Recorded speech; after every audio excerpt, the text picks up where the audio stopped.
कि वो कानून व्यवस्था का एक सवाल बन जाए तो जायज है या गलत है राजनीति के हिसाब से? देखिए,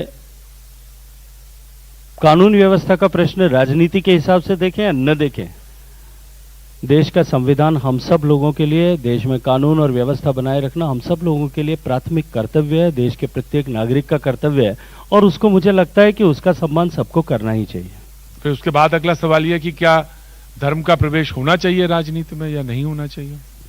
मैंने तो पहले भी कहा कि वो ऐसे ही लोग कर रहे हैं जिनको जनता ने चुनाव के समर में नकार दिया है, वही लोग इस तरह तो राम मंदिर का इशू बताना चुनाव में, प्रचार में, रैलियों में। देखिए, राम मंदिर, जैसा मैंने कहा, भगवान राम का मंदिर अयोध्या में बने, ये किसी धर्म का विषय नहीं था, राजनीति का विषय नहीं था। ये इस देश के करोड़ों करोड़ लोग जो दुनिया भर में भी रहते हैं, किसी भी धर्म के मुताबिक भी होंगे, उन सब के आस्था का और उन सब के लिए अस्मिता का प्रश्न था। न्यायालय ने निर्णय किया है और ये सब लोग जानते हैं कि न्यायालय में इस तरह का निर्णय नहीं हो, उसकी रुकावट पैदा करने के लिए किन लोगों ने किस तरह के प्रश्न किए थे। मुझे लगता है कि ये प्रश्न धर्म के बारे में आज आपको उनसे करना चाहिए जो एक दिन सरकार में रहते हुए राम के अस्तित्व को नकारने की बात करते थे और आज तिलक लगा करके और भगवान का जो है गले में डाल करके राम की पूजा करने के लिए मंदिर में जाते हैं। उनको शायद ये प्रश्न करना चाहिए। हमारे लिए राम तब भी राम था, हमारे लिए राम आज भी राम है, और आने वाली पीढ़ियों तक भी राम जो है हमारे लिए उसी तरह से प्रणम्य रहेगा। बहुत अच्छी बात कही आपने। तो फिर आपके हिसाब से वो जो जनेऊ पहन लेते हैं ऊपर कपड़े के, तो वो नकली हिंदू, और आपने बताया वो असली हिंदू, असली और नकली हिंदू। मुझे लगता है कि मैं उसके लिए अधिकृत नहीं हूं कि मैं व्याख्या करूं कि किसी के धर्म के ऊपर कि वो नकली हैं या नहीं हैं। ये निर्णय तो देश की आवाम और जनता करती है कि कौन चुनाव के लाभ के लिए धर्म का लबास ओढ़ता है, कौन चुनाव के में लाभ के लिए अलग अलग तरह की पूजा पद्धतियों के बीच में जाकर के अपने आप को उनके साथ में जुड़ा हुआ होने की बताने की चेष्टा करता है। ये जो है इसका हिसाब किताब देश की जनता करेगी। और जैसे मैंने कहा कि 21वीं सदी में अब देश की जनता और विशेष रूप से युवा पीढ़ी अब इतनी जो है मैच्योर्ड हो गई है कि वो इन सब विषयों के पीछे नहीं, हमारा भविष्य कहाँ है, हमारे देश का भविष्य कहाँ सुरक्षित है, इस विषय को लेकर के और अपना मताधिकार का प्रयोग करें। दूसरा एक विषय है जो बड़ा महत्वपूर्ण है, कृषि मंत्रालय से जुड़ा है और आप उसे संभाल चुके हैं। अब बिल वापस हो चुका है, लेकिन किसान जो हैं डटे हुए हैं, तो उनके लिए मनाने के लिए, क्योंकि वो ये बार बार कह रहे हैं, एमएसपी को लेकर बात कर रहे हैं, तो कैसे उसको टैकल करेंगे? सरकार का दायित्व है। देखिए, देश और दुनिया में मुझे कृषि क्षेत्र में काम करने का अवसर मिला और मैं अपने आप को सौभाग्यशाली मानता हूं कि मुझे देश में और देश के बाहर भी खेती करने का मौका मिला है, किसानों के साथ में भी। और किसानों अच्छा, आप किसान हैं?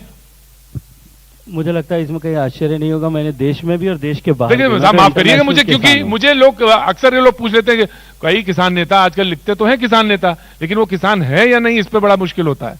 दुनिया के बहुतेरे कॉन्टिनेंट्स में हाथ से हल चलाने का मौका मुझे मिला है, लेकिन इसके साथ साथ में किसान आंदोलनों के साथ में भी काम करने का अवसर मिला है, कुर्सी के उस तरफ बैठ करके भी और कुर्सी पर बैठ करके भी, दोनों तरह से। भारत में यदि किसान आंदोलन में या किसानों के बारे में चर्चा में किसी एक व्यक्ति का सबसे ज्यादा उल्लेख होता है या एक रिपोर्ट का सबसे ज्यादा उल्लेख होता है, वो डॉक्टर स्वामीनाथन साहब की रिपोर्ट है। मैं नहीं जानता डॉक्टर स्वामीनाथन की रिपोर्ट को किसान आंदोलन करने वाले या किसान पर नाम पर राजनीति करने वाले कितने लोगों ने पढ़ा है, लेकिन मैंने उसको लाइन बाय लाइन भी पढ़ा है, बिटवीन द लाइंस भी पढ़ा है। मैं डॉक्टर स्वामीनाथन साहब से व्यक्तिगत रूप से भी इस विषय को लेकर के चर्चा की है। जी। डॉक्टर स्वामीनाथन ने किसान कृषि क्षेत्र में आमूलचूल परिवर्तन हो उसको लेकर के बहुत सारी अनुशंसाएं की थी अपनी तीसरी रिपोर्ट में, और उसमें उन्होंने लैंड रिफॉर्म से लेकर के, मार्केट रिफॉर्म से लेकर के, इजी एक्सेस ऑफ क्रेडिट को लेकर के, जो है robust infrastructure of crop insurance को लेकर के, और इसके अलावा अनइंटरप्टेड सप्लाई ऑफ फर्टिलाइजर्स और सीड्स हो, बीज और खाद की निर्बाध सप्लाई हो, इसको लेकर के, और उसके बाद में ऑल्टरनेटिव सोर्सेज ऑफ इनकम जो हैं किसान के लिए, जी। आय के अन्य साधन खड़े किए जाएं उसको लेकर के, और पोस्ट हार्वेस्ट जो है मैनेजमेंट को लेकर के किस तरह के इंफ्रास्ट्रक्चर्स क्रिएट किए जाने चाहिए उन सब तक के लिए, और उसके बाद में लास्ट में मार्केट रिफॉर्म्स, एक पूरी सीरीज उन्होंने कही है। व्याख्यायित की है।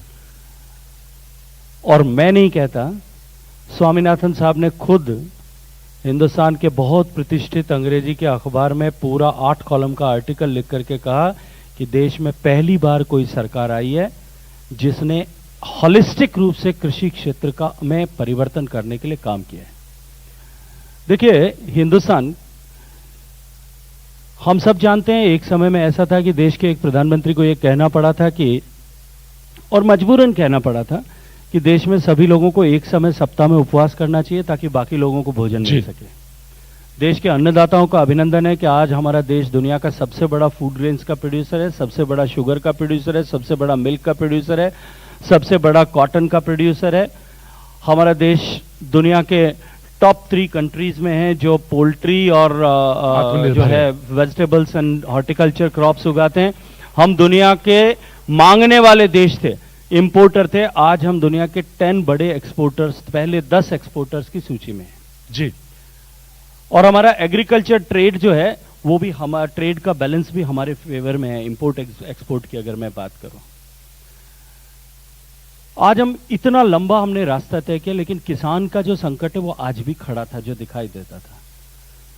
देश में कृषि क्षेत्र की तरफ देखने का नजरिया जो है वो हमेशा से ये था, क्योंकि कृषि क्षेत्र जो है उसमें हमारे यहां कमी थी, हमने डेफिसिट से शुरू किया था, इसलिए हमारी अप्रोच हमेशा प्रोडक्शन सेंट्रिक थी।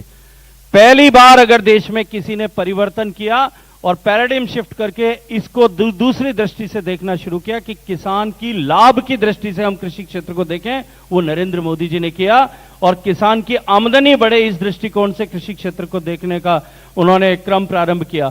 और उसी के कारण से आज जो है स्वामीनाथन साहब भी एक कहने का साहस रखते हैं कि मेरी जो रिपोर्ट थी उसमें अक्षर से यदि किसी सरकार ने पूरी तरह से पालन करने की भावना से काम किया है तो वो नरेंद्र मोदी जी की सरकार ने किया है। कतिपय लोग हैं जिन लोगों की राजनीति शायद इसको लेकर के चलती है, कुछ लोग ऐसे हैं जिनको लोकतंत्र के समर में जनता ने नकार दिया है। वो किसान के कंधे पर जो है वो बंदूक रख करके गोली चलाना चाहते हैं। उनके अपने राजनीतिक लक्ष्य होंगे, राजनीतिक महत्वाकांक्षाएं होंगी, पर देश का किसान समझता है, देश का किसान और कृषि क्षेत्र में काम करने वाले व्यक्ति भी अपना हित और हित समझता है। मुझे पंजाब में काम करने का अवसर मिला है, मैं धरातल में पंजाब के गांव में जाकर के देखता हूं और महसूस करता हूं कि जो डायरेक्ट बेनिफिट ट्रांसफर पंजाब में हुआ है, माननीय प्रधानमंत्री जी ने किया है, जो प्रोक्योरमेंट पंजाब में बढ़ा है, उसका बहुत सकारात्मक प्रभाव पंजाब के किसान पर भी है। थैंक यू सो मच, बहुत बहुत शुक्रिया। और आपने बता भी दिया कि किसान के कंधे पे जो रख के बंदूक चला रहे हैं वो कौन है, तो लिहाजा अभी कुछ देर बाद जब कुछ मंच पे लोग मौजूद होंगे जवाब जरूर लिया जाएगा। बहुत बहुत शुक्रिया साहब, थैंक यू सो मच। आप दोनों का ही बहुत बहुत शुक्रिया गजेंद्र जी।